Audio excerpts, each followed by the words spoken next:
I don't know how much longer I can actually take watching Turkish football. Every day is a new scandal and problem, and this is just another one in the horrendous season of the Turkish Super League. And so let me set the grounds as to why this Turkish Supercup may be the funniest event in footballing history. So Galatasaray won the league last year and Fenerbahce would win the Turkish Cup, pitting these two against each other in next year's Supercup. During the 100th year of the country's anniversary, people would shout and hope that it would be played in Samsun or anywhere in Turkey. But instead, the Turkish FA made a terrible mistake. They set the game up in Saudi Arabia, selling the country's values for money. Thankfully, both teams would refuse to play after it was said that any images of the country's founding hero, Atatürk, was not allowed. And if you know one thing about Turks, they don't play around when it comes to Atatürk. Anyways, they rescheduled the game to the Sunday of April 7th. Both teams would actually agree to this date. However, since Fenerbahce would progress in the Conference League, the Super Cup match date would actually not be good for them because just a couple days later, they would have to go out and play their first leg against Olympiacos in Greece. So Fenerbahce president Ali Koç would come out and say that he would field the Fenerbahce U19 side in the match. Obviously, you could see where the problem lies here. They're not professional players and they are going against one of the league's most dominant teams. It's a recipe for disaster. So the date comes, and to be honest, most fans don't know if he's 100% serious or not. Some believe it may be just a mind game, and they will actually come out with their first team. But to many people's surprise, the young U19 squad would come out and kickoff would begin, and not even a minute later, Icardi would go on and score to bring Galatasaray up 1-0. And just as they were about to kick off again, one of Fenerbahce's coaches would tell the young players to get off of the pitch, and they would listen, abandoning the field. The referees obviously stopped the match as there was just one team. Galatasaray players would start celebrating as they had just won the Super Cup. And then an even weirder event would happen. Galatasaray would start to play a scrimmage with the starters versus the bench players.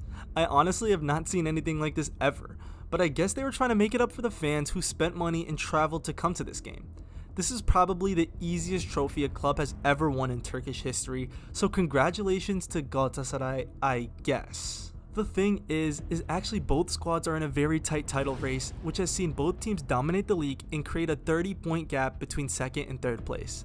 And it hasn't even been a month since Fenerbahce's players were fighting against Trabzonspor supporters, and this just happened.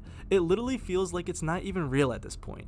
And I don't even think that the Turkish FA will punish Fenerbahce because both Trabzonspor and Fenerbahce's punishment for their recent league match catastrophe was a literal slap on the wrist, with Trabzonspor's original punishment being reduced from 6 home games without fans and a fine of $93,000 to 4 games without home fans and $13,000 instead.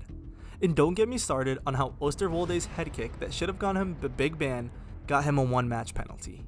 So it's clear that the Turkish FA is almost afraid to give punishments, even when clubs and players obviously deserve them. So I doubt Fenerbahce will be heavily punished for this action. And going online, the opinions are very split by Fenerbahce fans. Some people feel as though it was the right decision to protest the Turkish FA and are very proud of their team. But on the other side, some fans are upset, as this could have been another trophy for the squad if they had just played. Currently, Fenerbahce since 2015 has only won the Turkish Cup.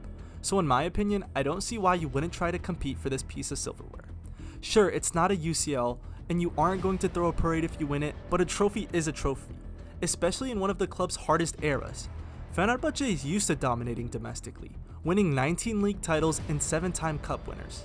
However, since the president Ali Koç took over, things haven't looked the best, as his presidency has only brought in 1 Turkish Cup, which is definitely way below the standard of Fenerbahce, who should technically be winning a trophy like every 2 to 3 seasons. So now, all eyes are definitely on the match between Galatasaray and Fenerbahce on May 19th.